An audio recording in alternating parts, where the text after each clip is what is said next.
LGBTQ.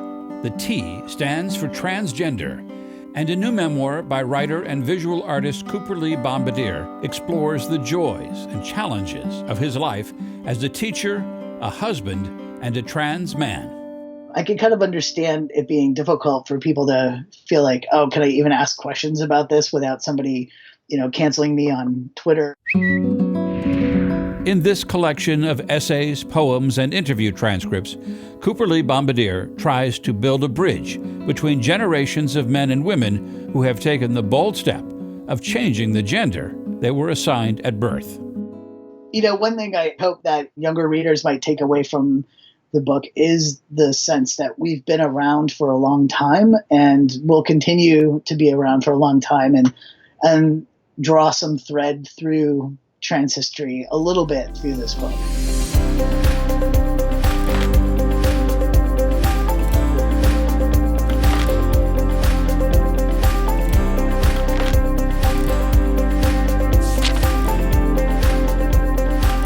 Cooper Lee Bombardier, thanks very much for joining us today. Really appreciate it. Well, thanks for having me. How old were you when you began the transition from female to male, and how long did it take? Because I think people assume, you just take a couple of pills, maybe you have a surgery, and that's it. But it's a much longer process than that. Oh, yeah. I think people think of like the Judy Jetson closet, and the Jetsons, where she'd like hop on that little conveyor belt and pop out the other side, and she'd be super dressed and fabulous for the day. I don't see transition as a finite thing. I think of it as questions that I'll be grappling with throughout my life, I mean, the question of like, how long did it take? When did I start? I changed my first name in California in 1997. I started medically transitioning in 2002. I stopped using hormones for a little while for a variety of reasons, went back on hormones.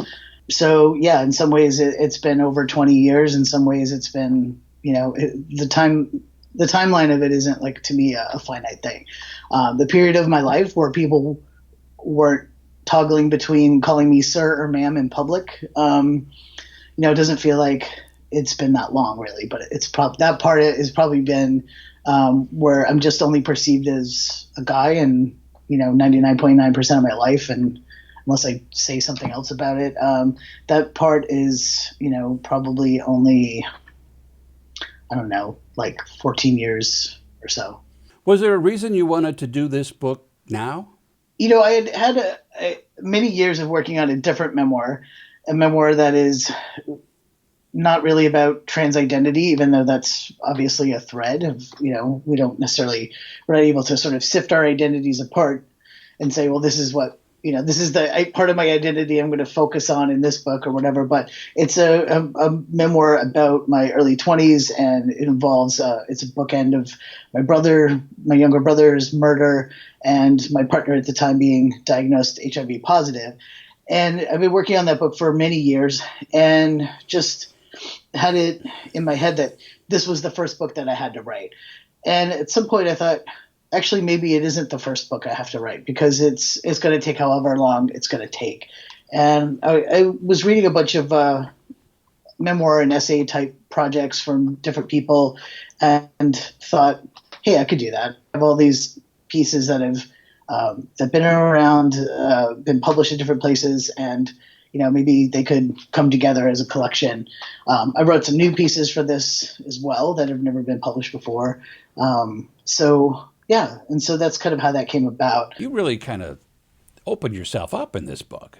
Which is a terrifying thing to do as a writer, but then I always think about all the writers whose work has impacted me and helped me the most in my life. And the people who've had the most impact on me, I feel like have been brave enough to kind of say what they need to say and really kind of pick things apart and examine it for themselves. So I wanted to be as brave as that if I could. In the book, you used the phrase throwing a sheet over the ghost, which I thought was a pretty interesting way to look at what you're trying to do here.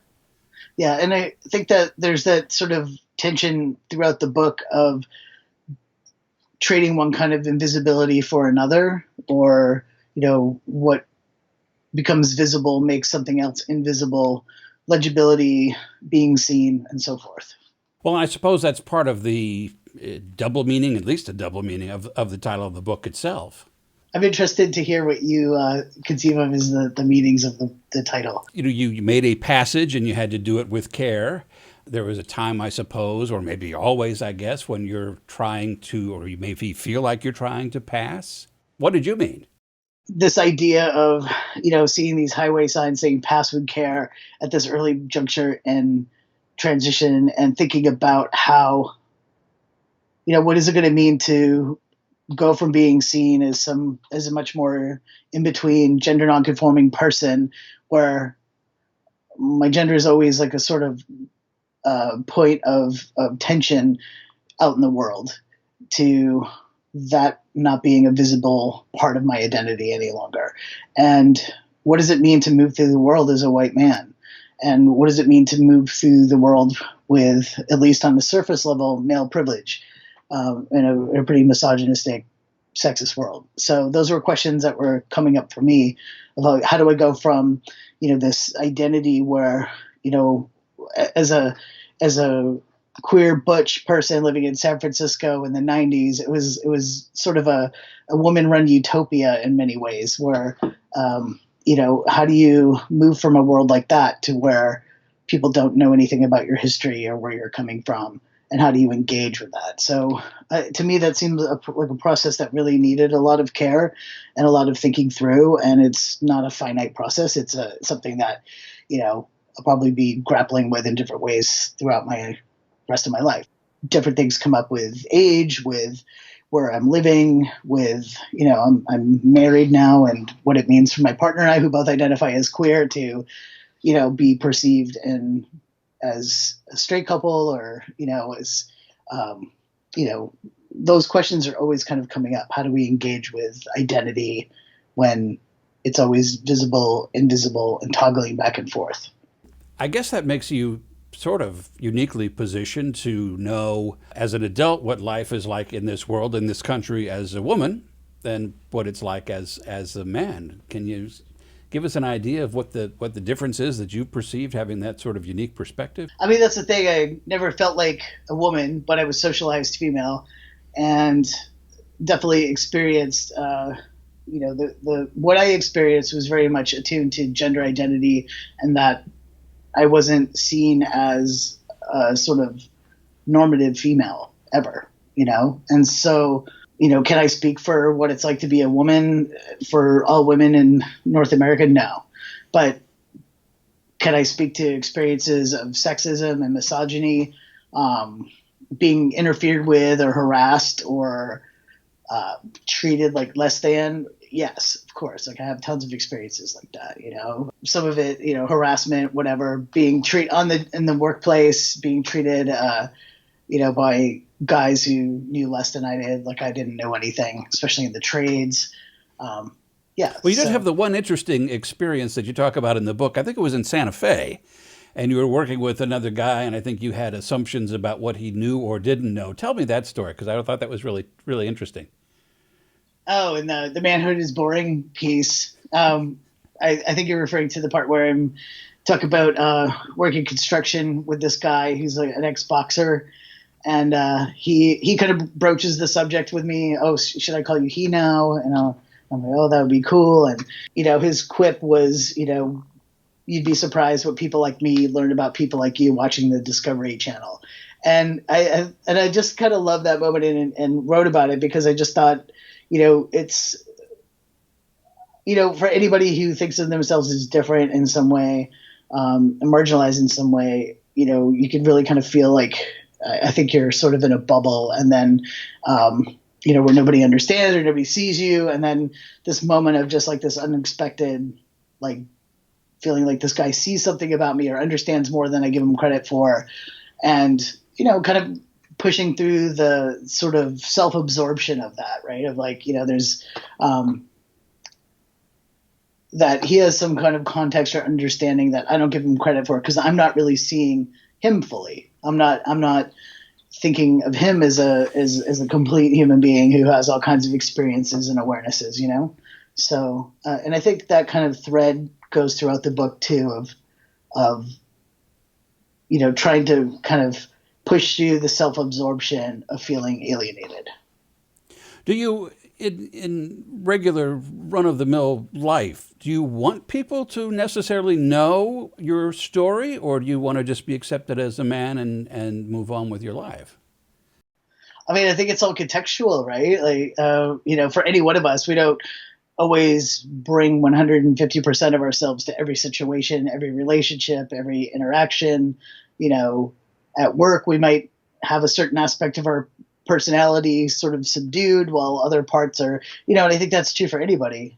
For me, I kind of think, the places in my life where I'm happiest or where all of me can be present and is being trans like the thing that I think about most of the time. Like most of the time I'm feeling more anxious about, did I exercise enough today, or did I get enough writing done, or things like that. But, the process of writing these stories, a lot of it was about just kind of figuring out, well, what does this mean to me to embark on this process?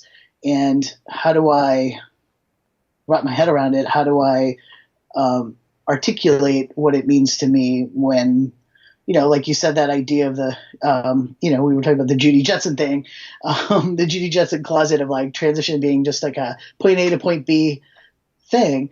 What about the nuances of that? What about the complications of that? What about there being, maybe it's more of a switchback than a straight forward trajectory. Do I care if people know that I'm trans? No, I don't. I mean, I feel like it's part of my life, and I don't have anything to hide about it, but it informs who I am. And I think, I teach university, and I used to not really bring up that aspect of who I am in the classroom, because I felt like, it's not about me. I'm here to teach material. I'm here to engage the students in thinking about something. I'm not here to like talk about my personal life. But then I realized, my social location does inform how I see the world, and to front load that kind of makes a difference in terms of, where I'm coming from and how the students can engage with me. It's interesting. There's, LGBTQ plus. I think I may have even left a letter or two out. How do you feel? How do you feel as a transgender person about transgender being sort of lumped in with all of these other things on the sexual spectrum? It seems like it's kind of sets up this thing where there's straight / normal, whatever you want to call it, and then everybody else. Is that a good thing or a bad thing? I think human brains like simplicity and categorization, and that there's utility to having language and categories, and we code switch, right? I mean, there's, LGBTQ is a shorthand that we can use in some contexts. Queer is something I use to describe myself in other contexts. Like you said, though, is the experience of, a lesbian the same as a bi person or a queer person or a gay man or a trans person, or, a trans person can be a gay man or, a lesbian, and, it's none of it's perfect, right? But I think those taxonomies are handy at times and lazy at other times. And I think that we're often limited by language, right? So one thing I like to do when I'm teaching creative writing students, especially if I'm doing like a queer specific course or something, is to get people to write about their sense of their identity without using any identity markers, without using that language, to defamiliarize it somewhat, and to see what happens when you don't have the crutch of a shorthand, right? And to be really specific to yourself without using an acronym or without using, an identity term, and see how you can kind of figure it out. And what that does for people who exist outside of the spectrums of gender and sexuality, identity, or whatever. I don't know. I can't speak for them and what it means to them to not have a special word for who they are. I don't know. For me, it's amazing how much things have changed in the scope of the writing in my book. where earlier conversations around it were just sort of feeling like you're kind of having to like whack a path through the woods, and I feel like it's evolved. The conversation has evolved a lot, and there's way more awareness. There's way more visibility, and visibility is tricky too. It isn't always everything it's cracked up to be. It's not always. It's not always commensurate with an increase in rights and freedoms and protections and all that either. Has the internet made it?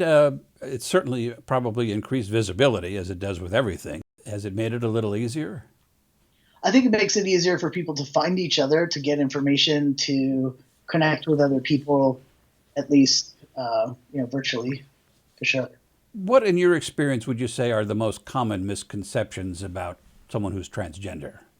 So I think people mix it up a lot of times with sexuality, which is a whole different thing. Oh boy.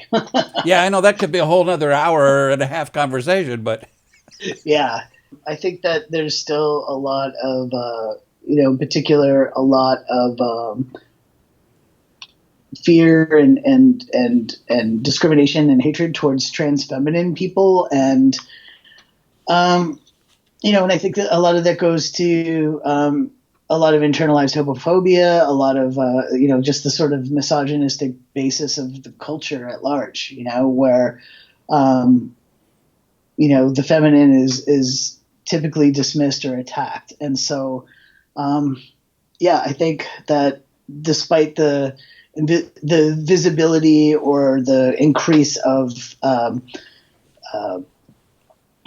maybe I think like sort of the explosion of people identifying as non-binary, using they pronouns, the sort of kind of variations within a trans umbrella, that explosion has been amazing for a lot of people.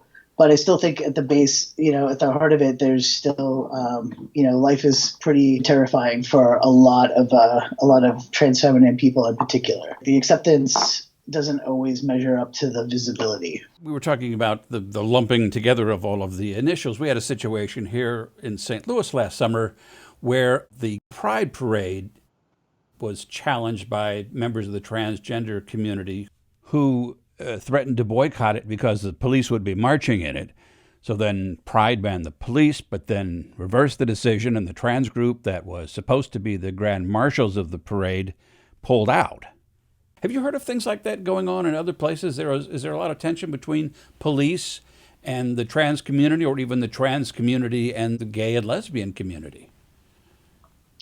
I think there's been a lot of challenge over the last several years about, the inclusion of police in uniform at Pride events in general, and speaks to a much larger conversation about policing and the disproportionate negative impacts of policing on people of color, on trans people, trans feminine people in particular. I think that those conversations can be confusing when, maybe part of a queer community over here is like, oh, we just want to have a nice parade and be together and celebrate. And over here, people are critiquing it. I think it's easy to have an emotional response to some of those things, but, kind of trying to get at the heart of like, what is the ask? What is the critique? And what about it might be legitimate? And I think a lot of it kind of pushes back against, the increasing co-optation of pride and LGBTQ life under late stage capitalism.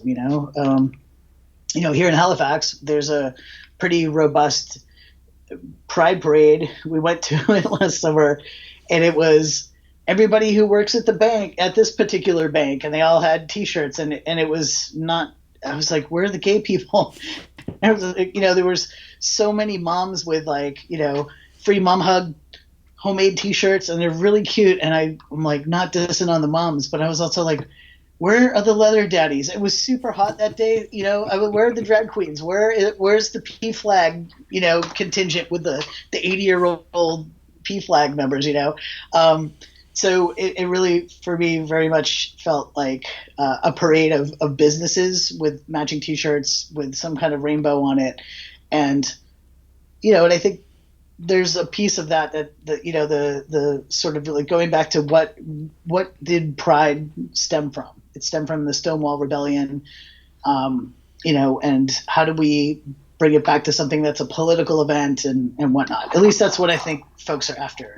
Well, yeah, you go to a Pride event and half of the booths are for storm windows or lawyers or whatever. Right. And so I can see sort of this, desire, especially from younger folks, wanting to be like, is this a political event or is this like a home remodeling trade show that's just catering to the LGBTQ community as another demographic to sell crap to?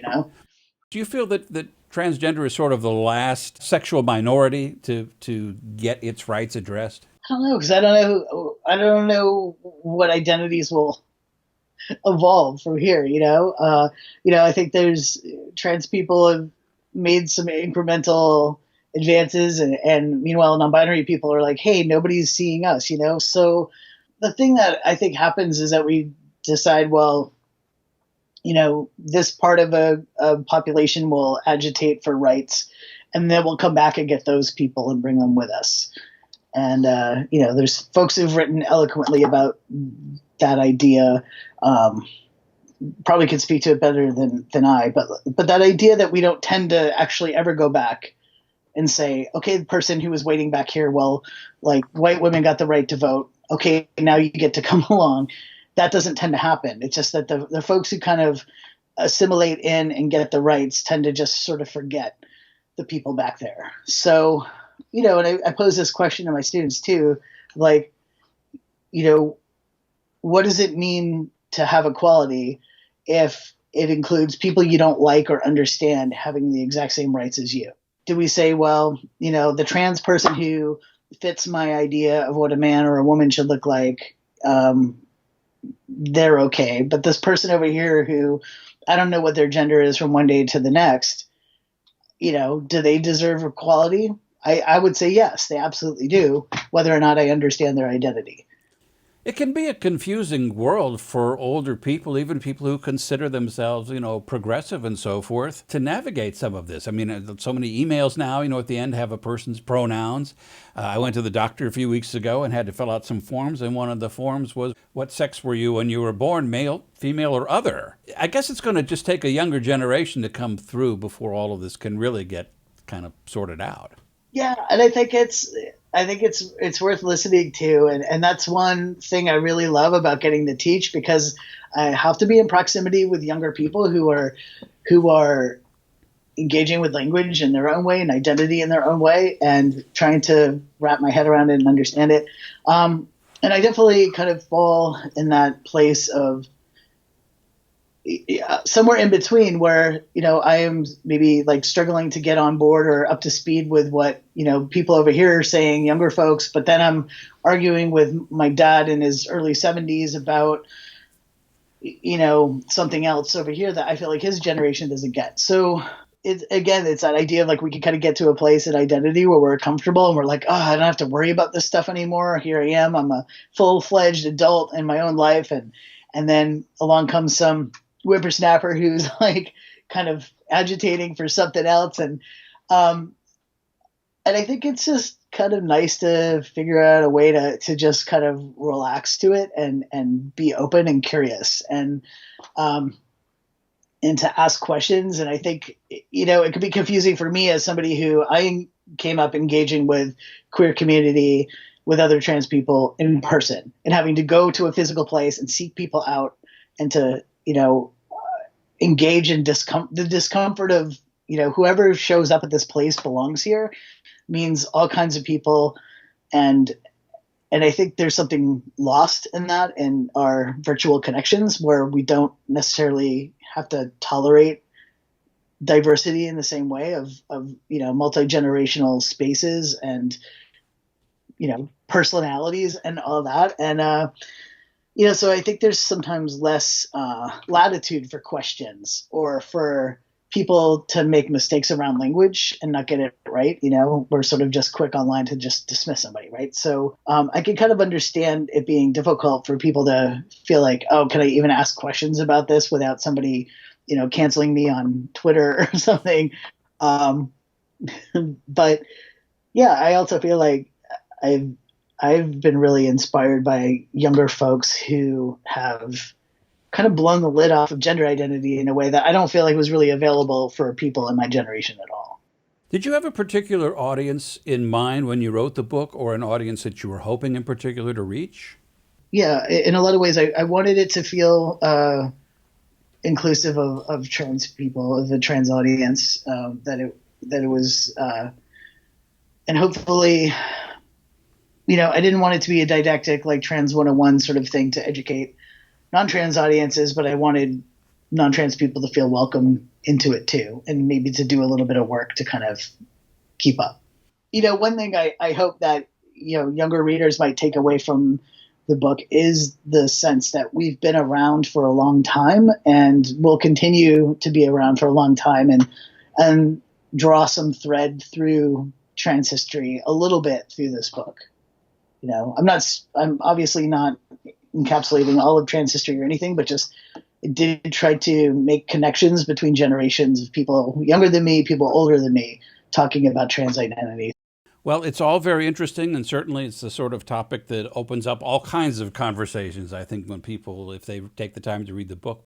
Cooper Lee Bombardier, thanks very much for being with us. Hey, thank you so much. It's great talking with you.